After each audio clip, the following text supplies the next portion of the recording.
જય શ્રી કૃષ્ણ. પુરુષોત્તમ માસમાં નિત્ય કથા અધ્યાય તથા કાઠા ગોરમાની કથા વાર્તા સાંભળવાનો ઘણો જ મહિમા છે.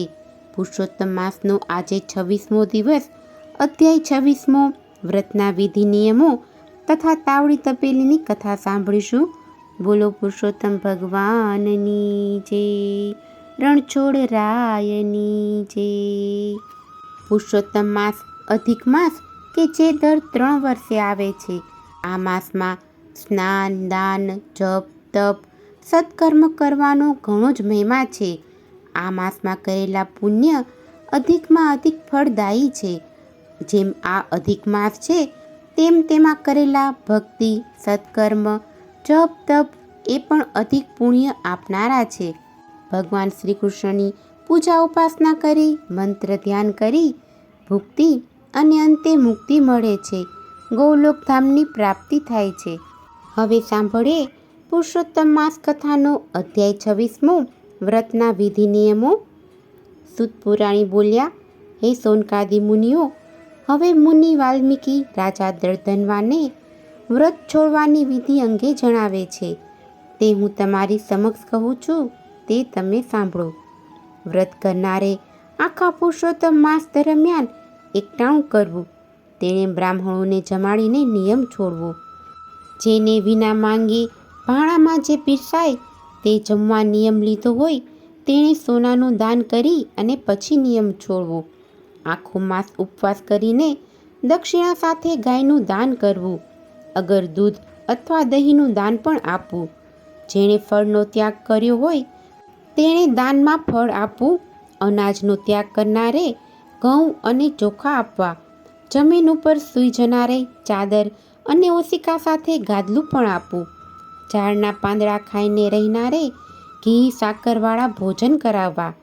મૌન ધારણ કરનારે ઘંટી અને તલનું દાન કરવું. જે વ્રતધારીએ નખ અને વાળ વધાર્યા હોય તેમણે દર્પણ આપવું. જોડા ન પહેરનારે જોડાનું દાન કરવું. મીઠાનો ત્યાગ કરનારે સાકર દાનમાં આપવી.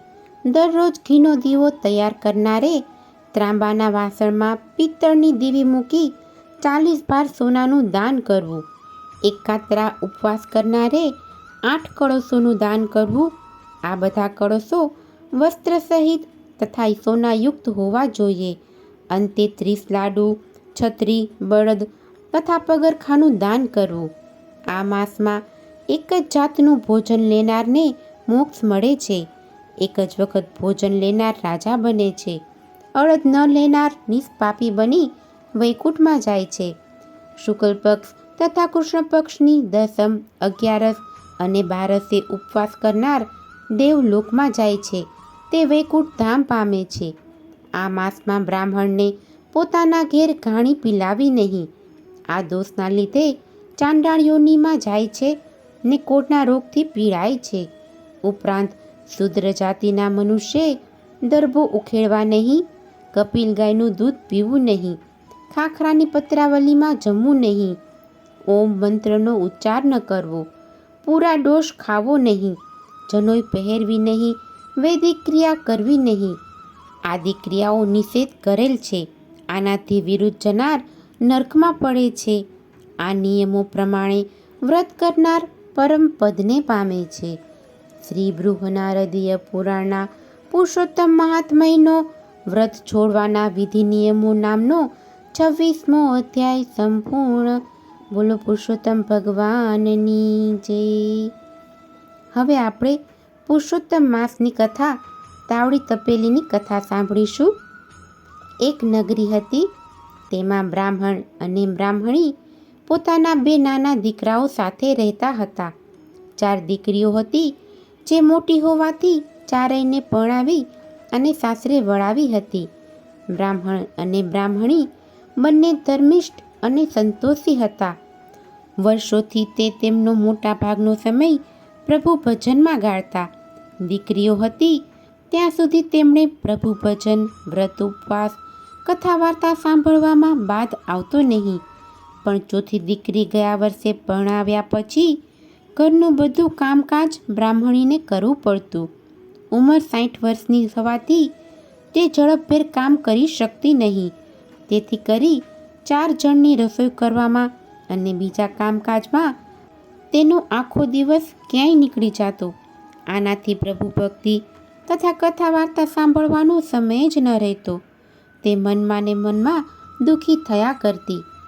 એવામાં પુરુષોત્તમ માસ આવ્યો. પુરુષોત્તમ માસના 2 દિવસ બાકી હતા.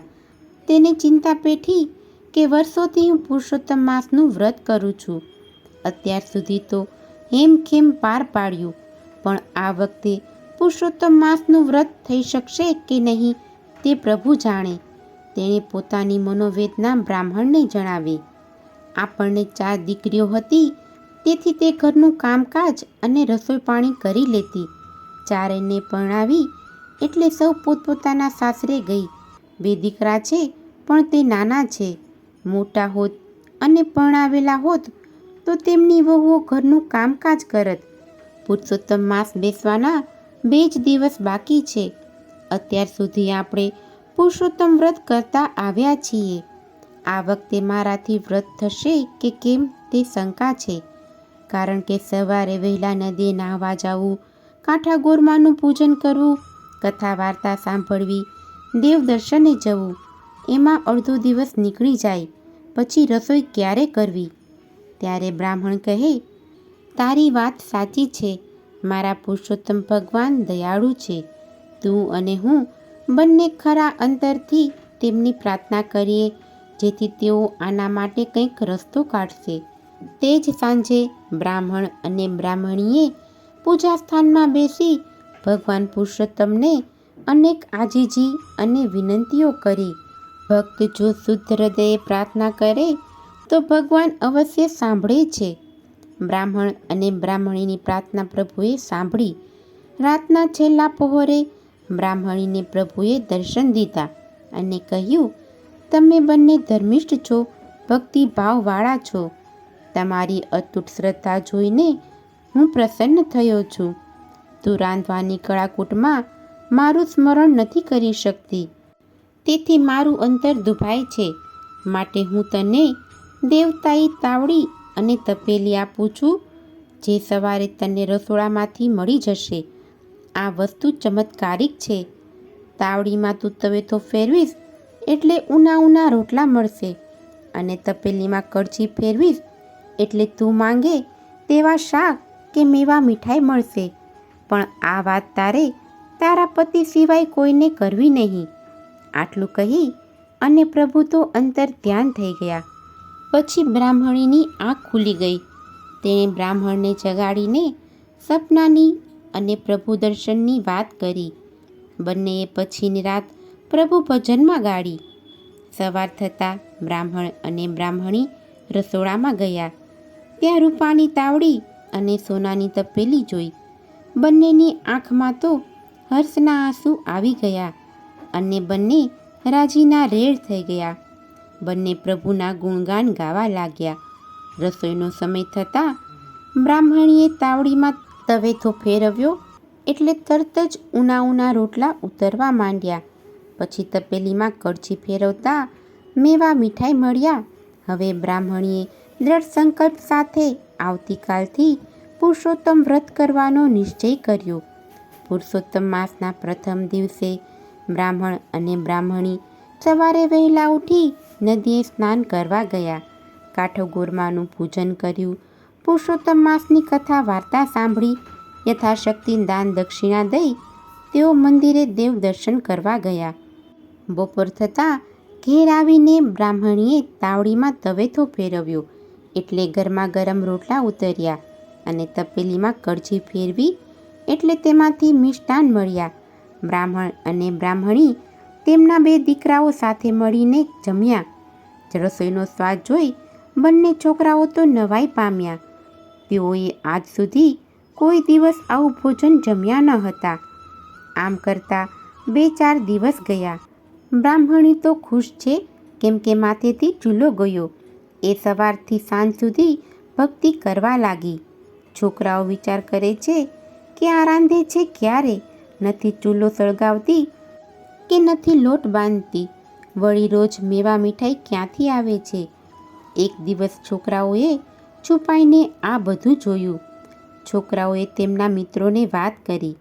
તેમના મિત્રોએ ઘેર જઈ પોતાના માતા પિતાને વાત કરી. બસ 2 દિવસમાં તો આખું ગામ તાવડી અને તપેલીની વાત જાણી ગયું. આ વાત રાજા અને રાણીના કાને ગઈ. રાણીએ બ્રાહ્મણીને ત્યાંથી તાવડી અને તપેલી મંગાવવા રાજાને દબાણ કર્યું. રાજાએ પ્રધાનને 100 મોહરો લઈ બ્રાહ્મણને ત્યાંથી તાવડી અને તપેલી લાવવા મોકલ્યો. પ્રધાને ત્યાં જઈને બ્રાહ્મણને આ વાત કરી. બ્રાહ્મણે તાવડી અને તપેલી આપવાની ના પાડી. રાજાને આની જાણ થતાં થોડા સિપાઈઓ સાથે સેનાપતિને મોકલ્યો. બ્રાહ્મણે તેને પણ ના પાડી. એટલે સેનાપતિએ રસોડામાં જઈ અને બળજબરીથી તાવડી અને તપેલી લઈ જવા પ્રયત્ન કર્યો. તેણે પ્રથમ તાવડી લેવા માટે હાથ લંબાવ્યો કે તેના આંગળા તાવડી સાથે ચોંટી ગયા અને પગ જમીન સાથે ચોંટી ગયા. આ ખબર સિપાઈઓએ દોડતા જઈ અને રાજાને કરી. રાજા તો ક્રોધથી ધુઆપુઆ થતા આવ્યા અને તેણે તપેલી લેવા હાથ લંબાવ્યો કે તેના આંગળા તપેલી સાથે ચોંટી ગયા અને પગ જમીન સાથે ચોંટી ગયા. આ વાત તો આખા ગામમાં ફેલાઈ ગઈ. લોકોના ટોળે ટોળા બ્રાહ્મણને ત્યાં જોવા આવ્યા. રાણીને આની જાણ થતાં તે બ્રાહ્મણના ઘેર આવી. રાણી સમજી ગઈ કે ભગવાન કોપ્યા છે. એણે બ્રાહ્મણ અને બ્રાહ્મણીને હાથ જોડી અને માફી માંગી અને તત્કાળ આકાશવાણી થઈ. હે રાજા, તું તારો ધર્મ ચૂક્યો. તે પ્રજાનું પાલન કરવાને બદલે લૂંટવા તૈયાર થયો. જો તારે મુક્ત થવું હોય તો બ્રાહ્મણ અને બ્રાહ્મણીને 1000 સોના મોહરો આપ. રાજાએ તો મનોમન 1000 સોના મોહરો આપવાનો સંકલ્પ કર્યો કે તેના હાથ તપેલીથી અને પગ જમીનથી છૂટા પડ્યા. સેનાપતિના પણ હાથ પગ છૂટા થયા. રાજાએ તરત જ ખજાનામાંથી 1000 સોના મોહરો મંગાવીને બ્રાહ્મણ અને બ્રાહ્મણીને આપી અને પછી માફી માંગી અને પછી રાણી સાથે તે પોતાના મહેલ ગયો. પુરુષોત્તમને ભજે જે પ્રેમથી તેના કષ્ટ દૂર થાય. પ્રારબ્ધ આડે ખસે પાંદડું, ભાગ્ય ભરપૂર થાય. હે પુરુષોત્તમ ભગવાન, તમે જેવા બ્રાહ્મણ અને બ્રાહ્મણીને ફળ્યા તેવું તમારું વ્રત કરનાર, ભક્તિ કરનાર, કથા વાંચનાર, સાંભળનાર સર્વને ફળજો. બોલો પુરુષોત્તમ ભગવાનની જય. રણછોડ રાયની જય. જો તમને આજની આ કથા પસંદ આવી હોય તો એક લાઈક આપી ચેનલને સબસ્ક્રાઈબ કરો. આજની આ કથા સાંભળવા બદલ આપનો ખૂબ ખૂબ આભાર. જય શ્રી કૃષ્ણ.